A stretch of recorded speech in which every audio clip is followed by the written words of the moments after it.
Hello and welcome to this afternoon taste challenge. This is another preemptive taste challenge for an upcoming day when I'm probably not going to be able to do it. We have from 1934 Seagram 7 Crown American blended whiskey.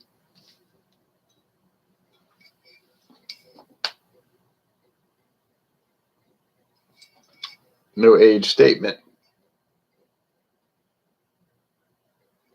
Introduced in 1934, produced in America. That's what it says. Blended and bottled by the Seven Crown Distilling Company of Norwalk, Connecticut. But it doesn't say that it's actually bottled there. It just says proudly blended and bottled in America. More than likely, it's at the Midwest Grain Products Distillery in Lawrenceburg, Indiana, where they still have Seagrams on the side of the facility.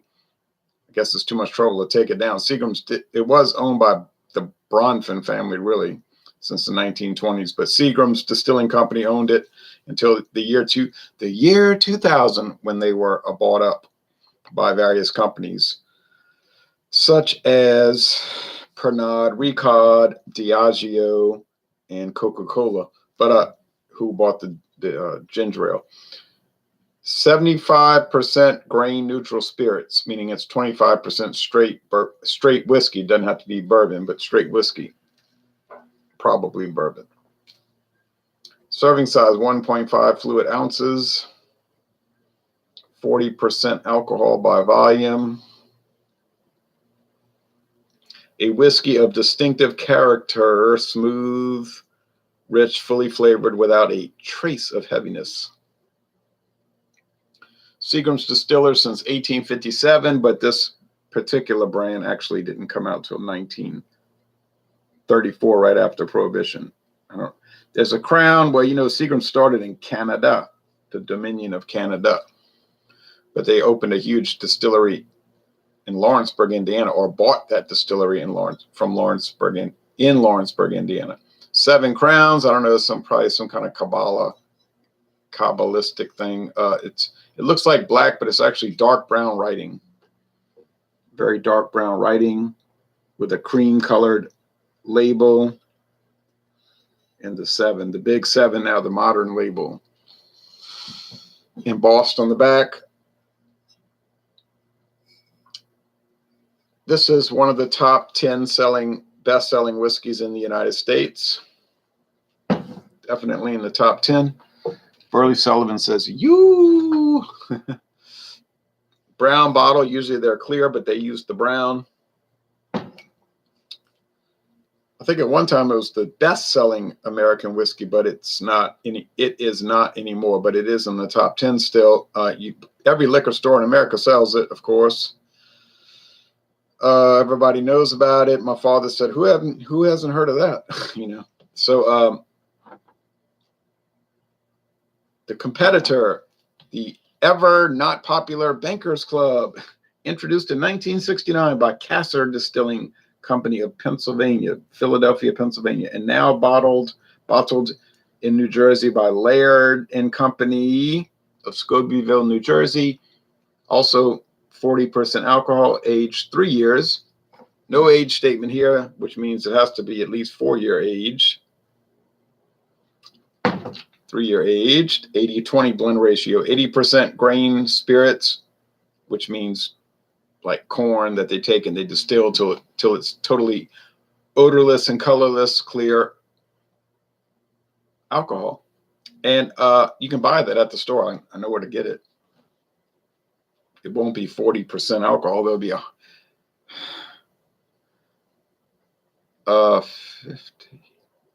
95% alcohol, but you got to water those down. You gotta cut it with water. But anyway, 20% straight whiskey of some sort, more than likely bourbon. Coloring added. What do you think? Yeah, you know it is. Beautiful plastic bottle. Nothing like the thought of plastic. $13.99. Glass bottle. And it's about $15 a bottle. for the 750, $13.99 for the 1,750.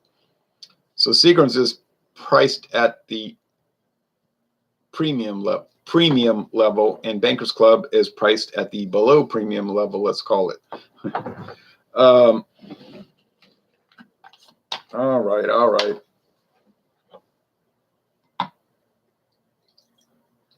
Now, Bankers Club is part of a line, a family of liquor.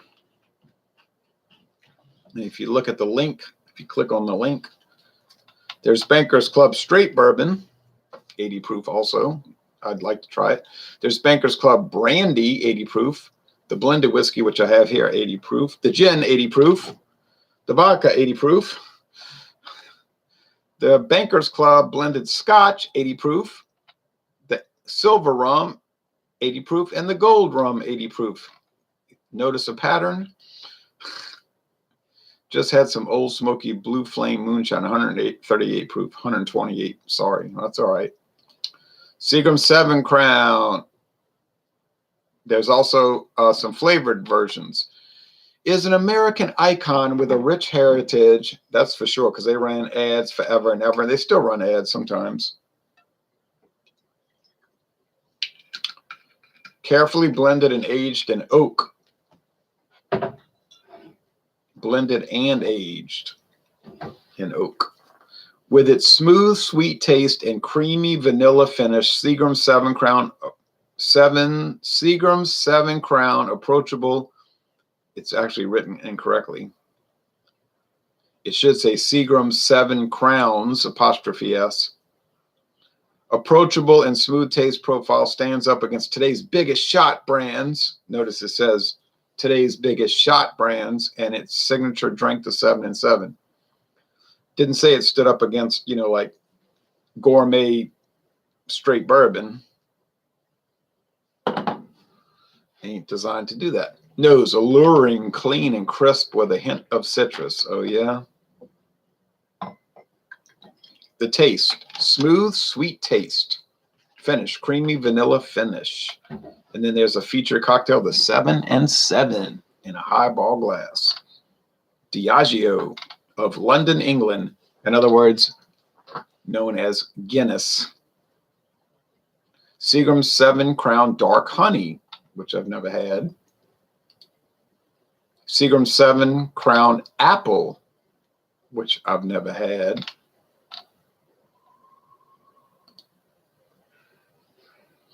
Are there more? Yeah, I've seen the cinnamon. I've seen the, let's see, well, they show the apple and the honey. I've seen the cinnamon. I've seen the Seagram's, like fire. It's sort of like a, you know what I'm saying? It's sort of like a fireball competitor type thing. Or maybe a Tabasco barrel age type thing. There's more than what they're showing. Or there were more. I definitely tried out Seagram 7. Yeah, everybody has. That's, it's kind of like into the whiskey thing. All right, so good. I got it pretty even. This is dark brown. Not dark brown. It's brown. It's brown. It's tan brown. Is it colored with caramel? Well, I'm not sure because I have to say that it's aged at least 4 years, and they're a little bit more careful. It's a little higher price item. It's going to smell and taste a lot more like bourbon, but they probably add in caramel color anyway to get it a little darker. All right, so this one's gold, more like gold spectrum amber. Bankers Club. When you think of whiskey, is the first state you think of New Jersey? Pretty sure it isn't. Maybe Kentucky, maybe Tennessee, maybe Indiana. Nah, not Indiana, but actually, lots of whiskey comes from Indiana. Lots of gin comes from Indiana. Lots of, Yeah, whiskey and gin. I was going to say brandy, but I don't think so.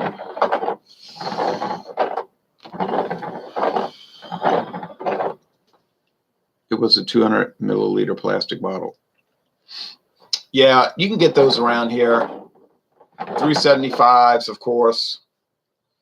But when you start looking at the prices per ounce, then you say, well, why would I buy a 375? It's way cheaper per ounce to get the glass 750.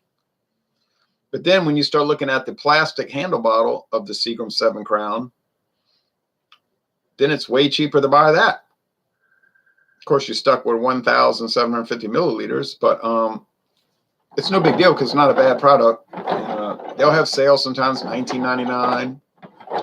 $19.99 for the big handle, and Winn-Dixie's always got promos, and for the Seagram's VO, they always got promos. Although they're not owned by the same company today, they kind of like ride in tandem, but they're not the same. Because Sazerac bought Seagram's VO from Diageo about 3 years ago, so even though you might assume they're the same, they're not. They're both called Seagram's, but they're not the same company anymore. And Sazerac kind of like promos Seagram's VO. They're like kind of like proud of it. I'll have a 7 and 7, Ron. All right, let me go make you one. All right, is 7-Up still in stores? Well, of course. Now, how many people drank 7-Up? Do you ever see anybody drink 7-Up? When we used to go to seafood restaurants like Fontana's, I would get 7-Up.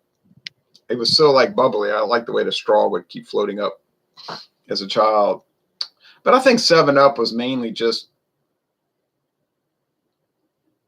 more or less produced to be a mixer with whiskey. You know what I mean? Like, it's sort of like a ginger ale type product. But they definitely have their people that come in and put it on the shelves. I just bought a can of 7-Up Diet today. Oh, yikes. 7-Up is good. I like Slice too. Yeah, so yeah, you can get 7-Up bottles, cans, pry cap bottles, you know, the deposit bottles as they call them, the twist caps. I saw it today at Giant's grocery store, says David. Yeah, my grandfather used to own a hardware store, and then my father and his 2 brothers and sister bought it, but they ended up selling it, you know, but they still own the land. But that hardware store, up until the late 80s, early 90s, had this old Coke machine, as they say, which was returnable bottles. You had to pay a deposit if you wanted to take the bottle. That wasn't a law. It's just that was what they did. And most people left the bottles because they didn't want to pay the deposit. So this company would come once a week. It was like the Coca-Cola, I don't know, the Dr. Pepper 7-Up Pepsi people. And they would take the bottles and they would wash them in Baton Rouge somewhere, and they would refill the bottles. So they had these same bottles for like 25 years, 30 years. They were so scuffed up, but they would just keep washing them and refilling them. So I used to like that. I saw it I'm in Canada Dry man myself, says David. Okay. Well, now we better get on with this. This smells like bourbon. Schweppes, right. That's right. I see that. 7-Up Schweppes. That one over there smelled like bourbon. Very mild vanilla like bourbon. Must be the 7 Crown. 7 Crown is really mild, mellow, easygoing. If you said, well, what if you had to drink that every day for the rest of your life? I wouldn't mind. It wouldn't bother me. I don't have an issue with it. There's no off flavors or aromas for sure. Not good, them diet drinks. They're worse than full fat drinks, says David Etchells. Yeah, I agree. I can't stand them. They're horrible, like drinking poison. I have an aunt. She's married to my blood uncle, and she used to drink that Tab. Just drink Tab. They'd be watching Young and the Restless in 1972, you know, and they'd be drinking Tab. She must be 75, maybe not that old, 74. But she got all kind of health problems, man. She's so sickly. But my father thinks it was from drinking all that stinking tab for like as basically her water. She drank tab as her water, her liquid for 40 years, 50 years. David Cassidy says, laughing and crying. All right.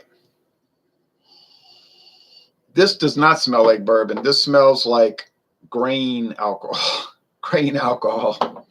You say grain alcohol. What do you mean? Yeah, like corn. You take corn. I'll show you what I'm talking about. Corn grits. I watched them do it at Barton 1792 Distillery. I know what I'm talking about.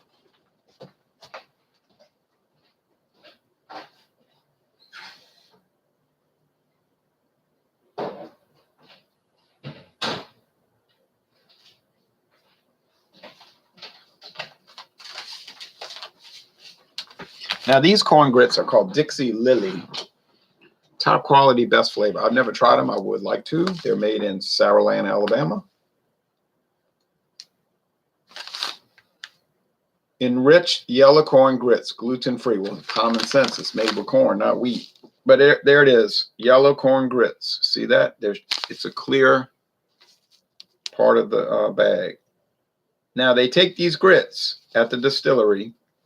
They soak them in water, and then they just cook it, you know, and they go through the whole process. Or if you live in Canada, the process. Then they make bourbon. If it's at least 51% corn, it's bourbon. If you age it, well, it could just be bourbon if you age it a year. You know, you don't even have to use it. Yeah, you can just age it a year. A new barrel, charred oak, no problem. A lot of that redemption is like a year old. But if you want it to be straight bourbon, you got to age it at least 2 years.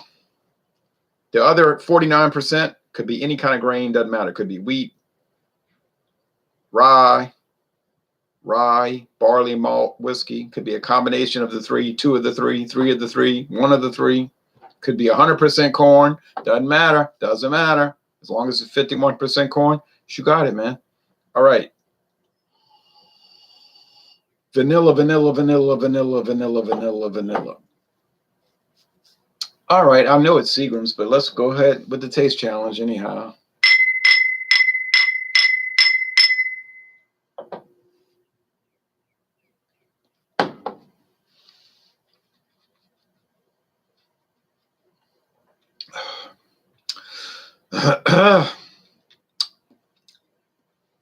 Okay, vanilla, charred oak,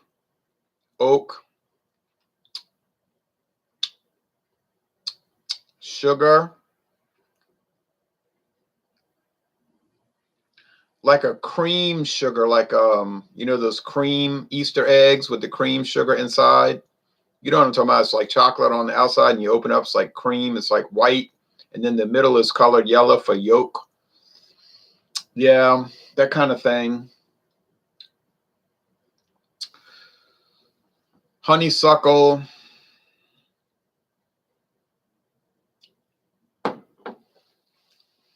Smooth, medium bodied, medium finished. Like it doesn't drop off real fast. It doesn't linger around becoming gross. It's like totally on point. Tab was nasty tasting in my opinion. Oh yeah, I heard they discontinued Tab, right? So Coca-Cola's like, we're discontinuing Tab in 2020. It's over, folks. The party's over. Yeah, you know, the party that nobody was going to. But I was in a grocery store earlier this year, like 2 weeks ago. I see 12 packs of Tab arriving on the pallet. I see the Coca-Cola guy delivering. I say, oh, well, don't look like it's going to me. They might have had a huge uprising, though. I don't know. There might have been a huge popular demand, like these old 65-year-old women screaming and hollering, don't you dare take away my Tab. I'm stuck at home. I can't go anywhere with all of this, you know what, going on. And you are killing me. I must have my Tab. And maybe Coca-Cola said, you know, Coca-Cola might have said, oh, who cares? It ain't costing us that much to make it. Just make it. Let them buy it. Ain't no young people going to drink it. We had Tab back in the 80s, but it must have been the 40-odd years since it was here in the United Kingdom of Great Britain and Northern Ireland. Cadbury eggs, right? The Dixie Baseman. Cadbury Schweppes.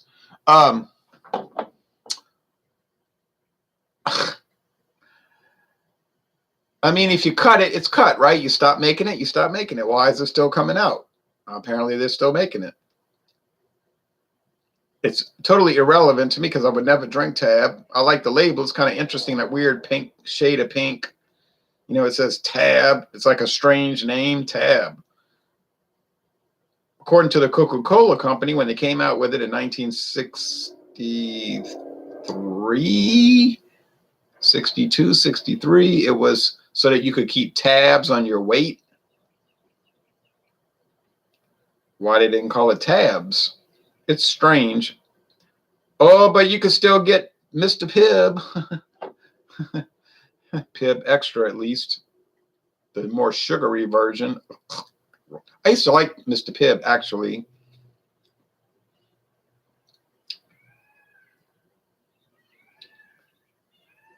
I remember when Mr. Pibb first came out. 1972, 3. It was in a weird looking can.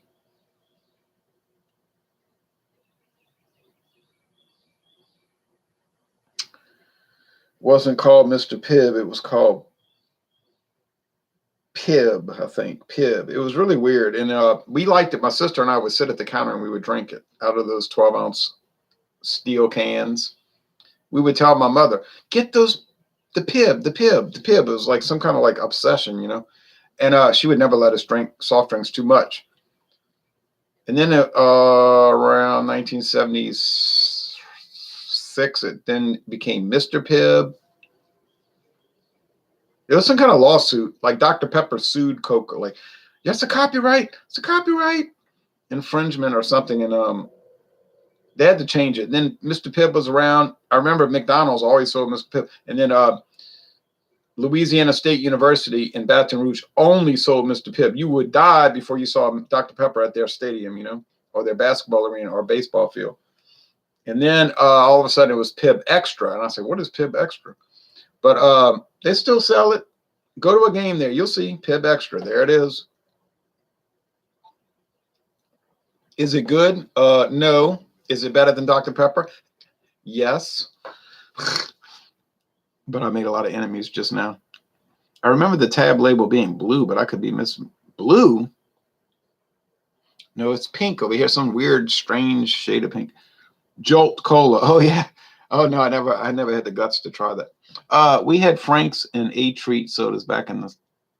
What about Moxie? Why are we talking about soft drink? I'm sorry about that discontinuation. I think I'm supposed to be talking about whiskey on a whiskey taste challenge. Right now we got like caught up in all of that. But yeah, be on the lookout for Pibb Extra. It exists, but not Mr. Pibb. And be on the lookout for the sugar-produced Dr. Pepper, not the stinking rotten high fructose corn syrup Dr. Pepper. Oh no. Look for the one made with sugar. They make it in Texas. Or apparently the yellow cap. Yellow twist cap, certified kosher for Passover. You got to use real sugar for that. But then I don't drink soft drinks ever in my life, so I don't care. Not that I would ever drink those. But I mean, if I was going to, and I wouldn't, I would pick, you know, the more authentic ones. All right, back to this. Enough's enough. If you want real root beer, go to Frost Top. Well, honestly, all hijinks aside, this one does have a little vanilla flavor. A little bit. Is it profound? No. Is it all just grain alcohol? Surprisingly, it is not. So the Bankers Club is coming out better than I had assumed. I thought Bankers Club was going to get waxed like a 1973 Chevy Chevelle. You know, Tab had an electric pink colored can in the 70s. Still does. Still does. It's crazy.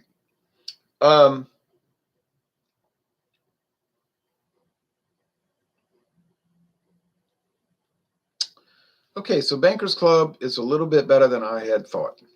Not great, not awesome. It is $13.99, a huge bottle though.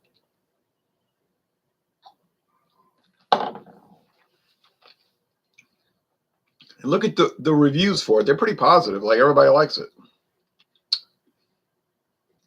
But it's no Seagram 7 Crown. Whiskey Drinking Woman was a good song from Nazareth's Hair of the Dog album. Right.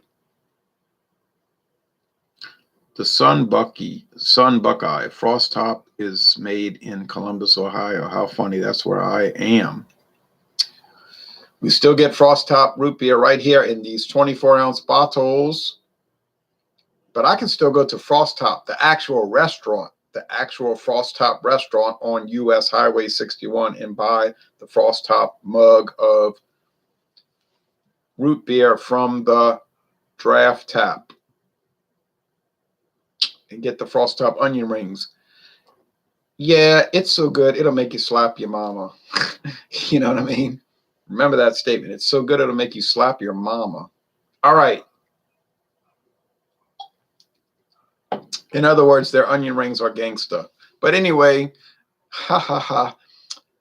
Oh me, ha ha ha ha ha. Oh me. Murder was the case that they gave me. Anyway, my eye. Why you shot me in the eye? You should have shot me in the body. So that's my story, G. But I think this is the Seagram 7 Crown. I'm definitive in that. I'm unanimous in that. I'm exemplary in that. And you can trust me. I'll never lie. I promise you I will almost certainly, more than likely, almost certainly never lie. All right.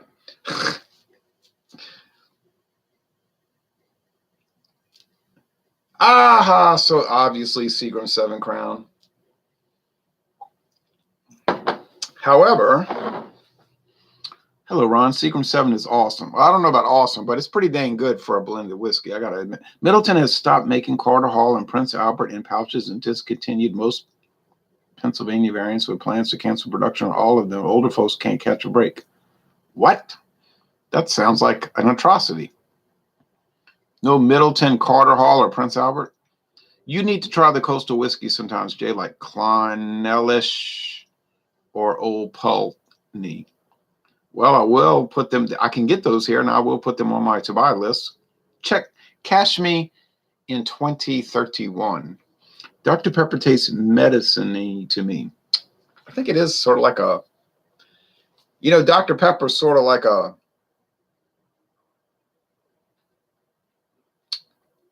Jägermeister type soft drink without the alcohol. Hi from Asheville, North Carolina, says Ken Fay. Get some Dr. Pepper and get Jägermeister and drink them side by side. You might be surprised by that experience.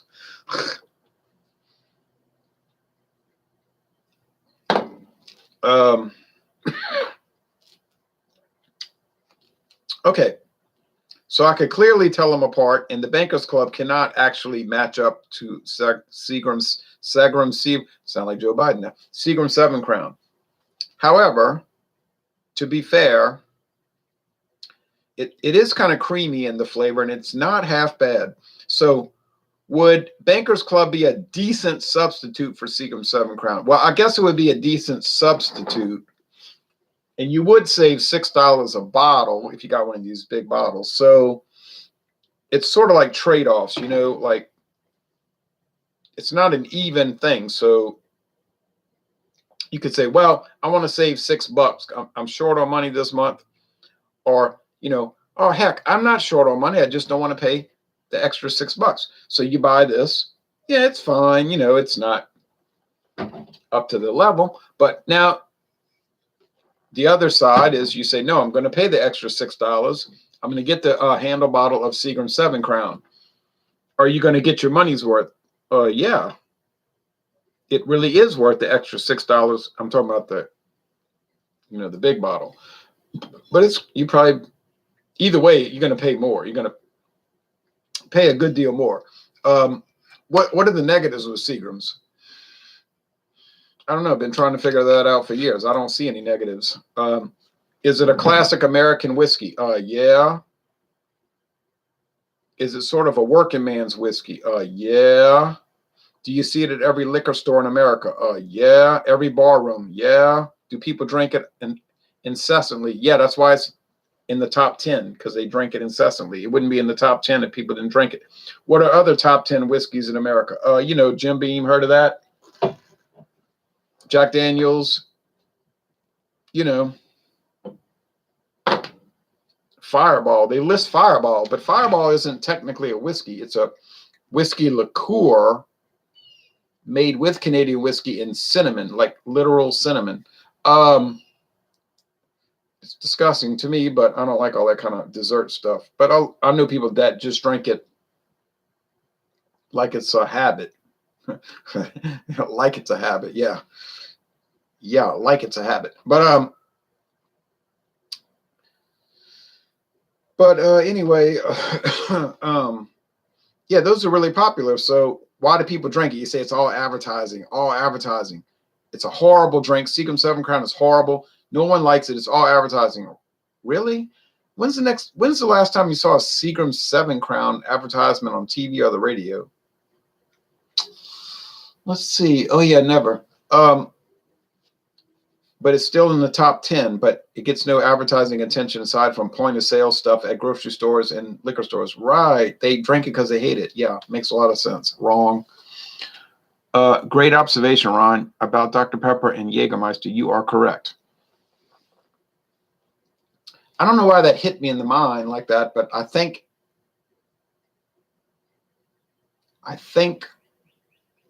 Dr. Pepper and Jägermeister are very similar. I broke the code. Well, now that I broke the code, you can move on and get off the internet and do other things. All right. Jim Beam has a fire flavor. Fire flavor. I don't know what fire tastes like, but I know it's hot. Let's see. Kevin Johnston says Seagram 7 and 7-Up soda is quite a decent cocktail. That's what I've heard. That's like their calling card, Anyway, Seagram 7 Crown wins the day as expected. I love the notch in the back of the bottle where you can put it on the rack, won't roll off. It's an American icon. It's about America, man. Beautiful, man. Beautiful, as Tom Cruise said in 1981. But yeah, buy it and try it. You'll probably like it. I don't know if y'all get it over there in Northern Ireland, Jack Reed, but you might. Bankers Club. Is it an American icon? Yeah, right, sure. It's an outlier. It's an underling. It exists. It roams, it lurks in the dark corners of America's cities, but it's actually kind of good, As bizarre as that sounds. Like, you mean that cheap stuff is actually good? You're crazy. You've gone mad. I haven't gone mad. All right. I like Jim Beam and Canadian Club. Oh, yeah. Especially Canadian Club. Taps, right.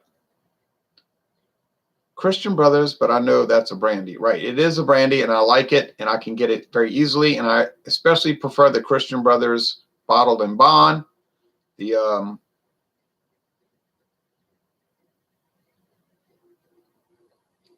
it's called oh, well, I'll never think of the name now, but it's around, and the Christian Brothers VSOP is very nice. Yeah. Seagram's for me. Yeah. I've had Seagram's. Yes. Thought it was poor. What? Jack Reed? What did you say? You just thought it was poor? I bet you weren't putting it. Yeah, but you see, I bet you weren't putting it in competition against Bankers Club. That might change your viewpoint, you see. Might change your outlook. Oh well. So long story short, or I should say in my case, short story long, Seagram 7 Crown is not anything great, of course, but compared to all these other American blended whiskeys, it destroys them. Honestly, it just blows them out the water. It's really no contest. No head to head, no. Right. So it's all a relative thing. So on its own merits, is Seagram 7 Crown great? No, it ain't really great. The first thing they tell you when you get on the website is, hey, how about let's look at some cocktails, meaning don't drink it neat. But against all these other blended whiskeys from America, it's a blowout. They don't come close. I mean, they cannot match up. It's a shambles. So, moral of the story, if you're looking to buy American blended whiskey, and millions of people every day look to do that, obviously, your best bet, if you're not a super ultra cheapskate, is to get the Seagram 7 Crown, because you know what? I think it's really good. To me, it's good. I mean, I think it's good. I drank it on the rocks for 7 and 7, says Hoss. Okay, now I would drink it on the rocks, but you know what? I don't ever drink ice water. I don't like ice water. I'm like my grandfather. I can't stand ice water. Like people say, you want some ice water? I say, no, just give me tap water. They always look at me crazy like, what? Are you a communist? Are you a homosexual? You know, so I say, no, I just want to drink water. I like it at room temperature. They think I'm going mad, you know, I'm going crazy. But I don't like cold water. I just like water at room temperature. I mean, excuse me for living, you know. But tomorrow morning, oh Lord. Tomorrow morning we're going to do we're going to make a big shift. We're going from the United States of America and we're going into the Dominion of Canada. Remember that country? And we've got Seagram's Black. Why it's got to be black? Seagram's Black matters, and we're going to do Seagram's Black versus all the other Canadian whiskeys I own, which is too many. Way too many, but I love it. If it tastes sharp on its own, no sir, a good whiskey should be smooth on its own, you say. Well, I don't think the Seagram's is sharp. I think it's smooth as silk. To me, it's smooth. I think it's really smooth. But you know, I think the Canadian, the Crown Royal Black is really smooth. I don't think I've seen advertisements for them in any NRA style magazine since 2008 in Arkansas, and I've seen no ads outside of store posters unless they're on sale, and even then the 7 Crown isn't prominent. Right. If I go to Winn-Dixie, they'll have little point of sale ads, you know, this week only Seagram 7 Crown, buy two, you know, like buy 2 handle bottles, get $4 off, something like that, you know. Good morning, Ron. Morning. Maxwell, it's only the afternoon here. We're almost at the evening. Canadian whiskey is highly underrated where I live. I agree with that. I think people give Canadian whiskey a short shrift. I think they put it down. It's like a thing to get popular in the drinking community, to put down Canadian whiskey. I personally like Canadian whiskey. I never get tired of Canadian whiskey. It's strange a little bit. Oh no, I think it's going to be a great adventure doing the Crown Royal Black versus all the other Canadians. And I've got a lot more Canadian whiskeys on that shelf back there. Not that shelf, but in the other room. And I'm really excited. I have Canada Gold. I have McAdams.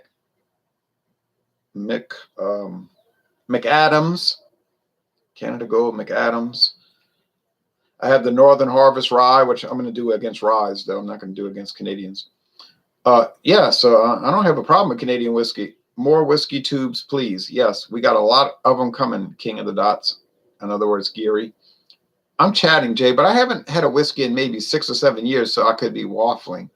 What? 6 or 7 years? Yeah, it's time to re-up. If the country collapses, I choose whiskey over beer. Prepare now, everybody. Right, because you get more per ounce. Anyway, it was very nice. On to Canada, the Great White North, tomorrow morning at Dawnbusters Taste Challenge. We've got Crown Royal Black, and of course, you know who it's going to go up against first, the regular Crown Royal Fine Deluxe. And obviously, the Black is going to win, but still, you know, I got to do it. Wild Turkey 101. I've done it. I've done the solo review. While I did do a taste challenges, I had a 1983 bottle of Wild Turkey 101, the old 8-year aged. They don't age at 8 years anymore because there's no age statement. Oh, that was a jewel, except for the part where the cork broke and it spilled all in the whiskey and I had to strain it. But otherwise, I didn't know the corks would dry rot. Found out. All right. Thanks, folks. 7 Crown, 7 Crown. I do not work for Diageo. If I did, you'd see 5 videos a week instead of 1 every 9 months. Thank you very much for watching this video production.